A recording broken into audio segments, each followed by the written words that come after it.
हूँ आप सभी का फिर से एक नया दिन और एक नया ब्लॉग के साथ। और आज का ब्लॉग जो है हम सिर्फ और सिर्फ दो टॉपिक पे बनाने वाले हैं।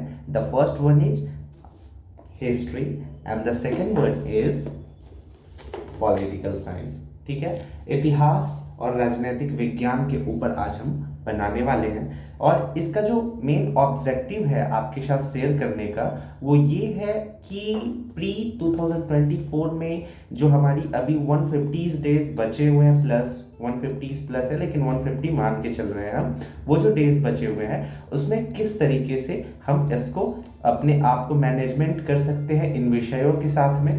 तो अभी मेरे पास यहाँ पे दो बुक है और मैंने पहले भी बताया है कि मैं एडवांस बुक को सब नहीं लेके चल रहा, जैसे लक्ष्मीकांत हो गया पॉलिटिकल साइंस के लिए, और वहीं अगर आप बिपिन चंद्रा, सतीश चंद्रा इन सब किताबों की बात करो तो ये इतिहास के लिए हो जाता है।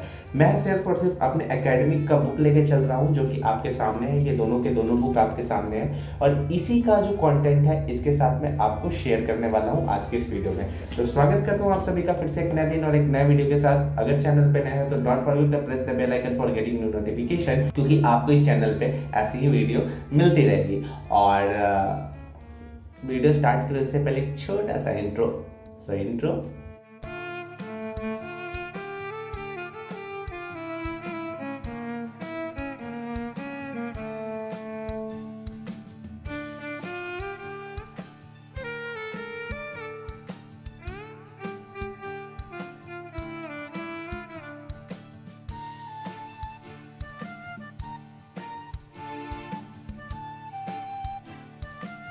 E31 out of 365 day challenge।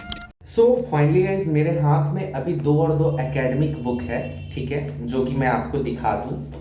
ये देखो, ये हिस्ट्री है और ये पॉलिटिकल साइंस है। दोनों के दोनों दृष्टि पब्लिकेशन की है और इन दोनों बुक जो है मैंने इसको पढ़ा है। स्पेशली अगर पॉलिटी की बात करूं तो ये मैंने पूरे के पूरे बुक को ख़त्म किया है पढ़ के, और मुझे नहीं लगा कि इस चीज़ को ख़त्म करने के बाद मुझे लक्ष्मीकांत को टच करने की आवश्यकता है। हाँ, यहाँ पे मैं आपको एक चीज़ पहले बता दूं कि आप अपनी विवेक से काम लें, क्योंकि बहुत लोगों को लक्ष्मीकांत की आवश्यकता होती है, बहुत लोगों को नहीं होती। क्योंकि मेरे पास मेरे अवेलेबल रिसोर्सेज हैं, इसलिए हो सकता है मुझे लक्ष्मीकांत की आवश्यकता ना पड़े। और अगर आपके पास अवेलेबल रिसोर्सेज की कमी है तो यू गो विथ लक्ष्मीकांत। सो अभी हम सबसे पहले पॉलिटी की बात करते हैं। तो अभी जैसा कि हमको पता है कि हमारे पास अगर रिवीजन मोड में मैं बात करूं तो 3 से 4 महीने हैं। उसमें हम पॉलिटी की अगर बात करें तो पॉलिटी में कुछ टॉपिक्स होते हैं। मैंने यहाँ पे नंबरिंग कर रखा है इन टॉपिक्स को, और ये टॉपिक मैं अभी स्क्रीन पे शेयर कर रहा हूँ आपके साथ। आप पॉज करके देख सकते हो स्क्रीन को, ठीक है। तो ये कुछ टॉपिक है, ठीक है। इस टॉपिक को अगर आप देखोगे तो मैंने इस पूरे के पूरे टॉपिक को जो है ये नंबरिंग कर रखा है, ठीक है। गौर से देखो, पॉज करो और उसके बाद फिर आप इस टॉपिक को अच्छे से देख सकते हो, ठीक है। अब मैं आपको बताता हूं कि ये पूरा का पूरा टॉपिक जो है ये टूटा हुआ है। एक चीज आप अच्छे से ध्यान रखिएगा कि अगर लक्ष्मीकांत आप बुक लेते हैं तो 1000 पन्ने से आसपास की किताब है, और उसमें आपको गवर्नेंस का सेक्शन भी देखने को मिल जाएगा, पॉलिटी का सेक्शन भी देखने को मिल जाएगा, ठीक है। तो यहाँ पे आप कंफ्यूज मत होइएगा, क्योंकि मेरे पास जो ये बुक है ये सिर्फ और सिर्फ पॉलिटी की बुक है, ठीक है। पॉलिटी के पॉइंट ऑफ व्यू से, कॉन्स्टिट्यूशन के पॉइंट ऑफ व्यू से बनाया गया है।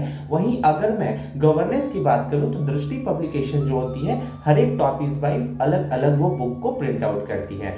तो इसमें जो भी टॉपिक आपको मिलेगा ये कॉन्स्टिट्यूशनल बेस्ड टॉपिक्स आपको मिलेंगे। जैसे कि अगर मैं बेसिक बात करूं तो आपको पता होगा कि भारत संघ और उसका राज्य क्षेत्र, ठीक है, यूनियन टेरिटरीज की बात कर रही है यहाँ पे।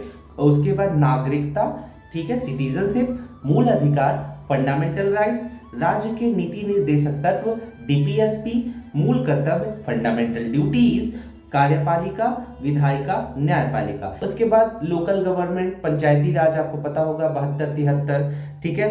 उसके बाद अनुसूचित और जनजाति क्षेत्र हो गया, संविधान का संशोधन अमेंडमेंट की बात कर रहा है यहाँ पे। तो ये कुछ बेसिक है जो कि यहाँ पे तोड़ के बनाया गया है पॉलिटीज में स्पेशल। अगर मैं इतिहास की बात करूँ तो ये भी आपको बताता हूँ। क्या होता है ना कि आप अगर पढ़ते हो तो एडवांस बुक से पढ़ते हो, एनसीईआरटी तो हम बेसिक मान के चलते ही हैं उसको।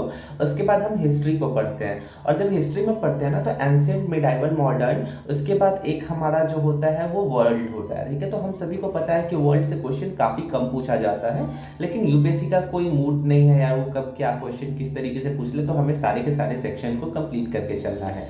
अब मैं अगर इतिहास की बात करूं, हिस्ट्री की बात करूं, तो ये भी दृष्टि पब्लिकेशन की बुक है जो कि मुझे मेरे इंस्टीट्यूट के द्वारा प्रोवाइड किया गया था। और इस बुक में अगर मैं बात करूं तो ये सारे जो फेज हैं हमारे एंशिएंट, मिडाइवल, मॉडर्न, इन सारे फेज को इस तरीके से डिवीजन किया गया था, ठीक है। आप देख सकते हो, पॉज करके आप अच्छे से देख लो, ठीक है। ये पूरे के पूरे को इन सेक्शन में डिवाइड किया गया था, ठीक है। अब यहाँ पे मुझे मॉडर्न मिल जाएगा, यहाँ पे मुझे आर्ट एंड कल्चर मिल जाएगा, यहाँ पे मुझे वर्ल्ड हिस्ट्री मिल जाएगा। सो मेरे पास सारे के सारे जो सोर्सेज हैं वो मेरे पास अवेलेबल है। तो आप ये मत समझिएगा कि मैं आपको सजेस्ट कर रहा हूँ कि you can't go with advance book like Laxmikanth, Bipin Chandra, Satish Chandra, etcetera and so on. If you comfortable with that types of book you can go with, ठीक है, आप जा सकते हो उसके साथ। तो इस तरीके की बुक है हमारे पास, ठीक है। अब इसमें क्या होता है ना कि मेरे जो हिस्ट्री के टीचर रह चुके हैं वो है मणिकांत सर। आप आई होप कि आपको आइडिया हो उनके बारे में, काफी चर्चित टीचर हैं। तो उन्होंने पूरे के पूरे मॉडर्न फेज को 4 भागों में डिवाइड कर दिया था, ठीक है। फेज 1, फेज 2, फेज 3, फेज 4, ठीक है। इससे क्या होता है ना कि हमें रिकॉल करने में आसान हो जाता है पूरे के पूरे हिस्ट्री को, उसके टाइम फेज को, क्योंकि बहुत सारे बच्चे बोलते हैं कि मुझे हिस्ट्री का जो टाइम फेज उसको याद करने में बहुत ज्यादा दिक्कत होती है। तो अगर आपको उससे रिलेटेड वीडियो चाहिए तो आप मुझे मैसेज कर सकते हो कमेंट सेक्शन में, मैं उससे पर्टिकुलरली उससे रिलेटेड एक वीडियो अपलोड करूंगा। सो फिलहाल अगर यहाँ पे खंड ए पार्ट 1, खंड बी, सी, डी, इस तरीके से डिवीजन किया गया है अलग अलग सब सेक्शंस में टॉपिक्स को। देखो इतिहास जो है ना, जो इतिहास है वो सब एक दूसरे से जुड़ा हुआ है। अगर मैं पूरे के पूरे इतिहास को देखूं, रफली मैं आपके सामने रखना चाहूंगा, तो जब हम पूरे के पूरे इतिहास को पढ़ते हैं ना तो कहीं ना कहीं, चाहे वो पोर्शन वर्ल्ड का हो चाहे वो इंडिया की बात कर रहा हूं मैं, दोनों के दोनों एक दूसरे से इंटरलिंक्ड है। अब आप खुद देखो, कस्तूरबा का आपने नाम सुना होगा। जब वो वॉर चल रहा था तो उसके कारण जब हमारे यहाँ से, मतलब इधर एशिया से यूरोप में व्यापार होने वाला जो भूमि मार्ग था वो बंद कर दिया गया था, जिसके कारण कोलंबस, वास्को डी गामा जैसे जो खोजी यात्री थे उन्होंने क्या किया, तो समुद्र मार्ग की खोज की। और आपको याद होगा कि वास्को डी गामा जो था कालीकट में आया था, ठीक है। तो ये पूरा का पूरा आप जब हिस्ट्री पढ़ोगे ना तो ये पूरा फेज आप पढ़ोगे, ठीक है। वो कालीकट आया था, ठीक है, कैसे आगे जमोरियन का नाम आता है, फिर धीरे धीरे कैसे वो वापस जाता है, वहाँ मसाला 60 गुने कीमत पे वो वापस बेचता है जो भारत से लेके गया था। लोगों की नज़र में खुलता है भाई भारत बहुत समृद्ध देश है। धीरे धीरे ब्रिटिशर्स आते हैं, साथ में पीडीएफ फॉर्म में अगर आप याद करोगे तो पुर्तगीज, डच, फ्रेंच, इस तरीके से सारे अलग अलग कंपनियां आती हैं। लेकिन लास्ट में जो होता है ना, जब आप कर्नाटक वॉर 1, 2, 3 पढ़ोगे तो आपको पता चलेगा कि यहाँ पे जो ब्रिटिश है वो अपना पूरा का पूरा चादर पसार चुका होता है भारत के ऊपर। उसके बाद कहीं ना कहीं ब्रिटिशर्स ने फूट डालो की नीति के माध्यम से पूरे के पूरे भारत पे कब्जा किया। छोटी छोटी इसी बीच में बहुत सारी जो है वो ट्राइबल्स वॉर होती है, जो छोटे छोटे ट्राइबल्स होते हैं, झारखंड के मुंडास के बारे में भी आपने सुना होगा, और भी छोटे छोटे किसान आंदोलन होता है। इस तरीके से अलग अलग आंदोलन होता है जिसका एक बड़ा सा व्यापक रूप लेता है मेरठ की क्रांति, जिसको हम लोग फर्स्ट फ्रीडम वॉर के नाम से भी जाना जाते हैं, जिसमें बड़े बड़े योद्धाओं ने अपना भूमिका निभाया, जिसमें से एक रानी लक्ष्मीबाई जैसी योद्धा का नाम भी हम सभी जानते हैं, और भी बहुत सारे लोग थे।